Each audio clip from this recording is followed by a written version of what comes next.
Hello and welcome. मैं हूं ज्योति। आप देख रहे हैं चुनावी समर, जहां पर एक और ताजा अपडेट के साथ हम हाजिर हैं।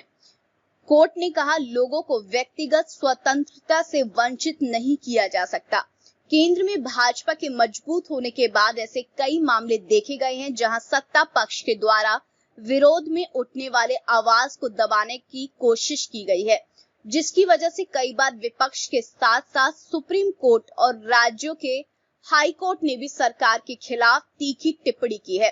इसी कड़ी में दिल्ली हाई कोर्ट ने एक बार फिर से मोदी सरकार को इशारों में कड़ी नसीहत देने का काम किया है। आपको बता दें कि दिल्ली हाई कोर्ट ने फरवरी 2020 में उत्तर पूर्वी दिल्ली हिंसा के दौरान हेड कांस्टेबल रतन लाल की हत्या के मामले के साथ साथ एक डीसीपी को घायल करने के मामले में 5 आरोपियों को जमानत दे दी। जस्टिस सुब्रमण्यम प्रसाद ने आते हुए कहा कि अदालत की राय है कि याचिकाकर्ताओं को लंबे समय तक सलाखों के पीछे नहीं रखा जा सकता।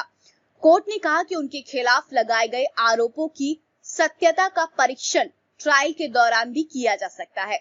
हाई कोर्ट ने महिला सहित 5 आरोपियों को जमानत देते हुए कहा कि लोकतांत्रिक व्यवस्था में विरोध और असहमति जताने का अधिकार मौलिक है। कोर्ट ने कहा कि इस विरोध करने के अधिकार का इस्तेमाल करने वालों को कैद करने के लिए इस कृति का उपयोग नहीं किया जाना चाहिए। कोर्ट ने कहा कि ये सुनिश्चित करना अदालत का संवैधानिक कर्तव्य है कि राज्य के अतिरिक्त शक्ति की स्थिति में लोगों को व्यक्तिगत स्वतंत्रता से मनमाने ढंग से वंचित नहीं किया जाए। अदालत ने कहा कि जमानत नियम और जेल अपवाद है तथा सुप्रीम कोर्ट ने कई बार ये कहा है कि अदालतों को स्पेक्ट्रम के दोनों छोरों तक जागरूक रहने की जरूरत है। यानी ये सुनिश्चित करना अदालतों का कर्तव्य है कि आपराधिक कानून को उचित तरीके से लागू किया जाए तथा कानून लक्षित उत्पीड़न का कोई औजार न बने। गौरतलब है कि नागरिकता कानून के समर्थकों और विरोधियों के बीच संघर्ष के बाद 24 फरवरी 2020 को उत्तर पूर्वी दिल्ली के जाफराबाद, मौजपुर, बाबरपुर, गोंडा, चांदबाग, शिव विहार, भजनपुरा, यमुना विहार इलाकों में सांप्रदायिक दंगे भड़क गए थे।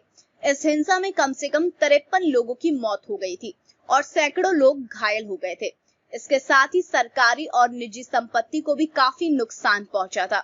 वैसे इस दंगे को लेकर दिल्ली हाई कोर्ट ने जिस तरह से सख्त शब्दों में कहा है कि नीतियों का विरोध करना लोगों का लोकतांत्रिक अधिकार है, उससे कहीं ना कहीं केंद्र सरकार को एक तरह से सख्त संदेश भी कि वे विरोधियों की आवाज को दबाने की कोशिश ना करें। तो इस पर आपकी जो भी राय है आप प्लीज कमेंट सेक्शन में लिखें। Thank you so much. Keep watching today's for more news.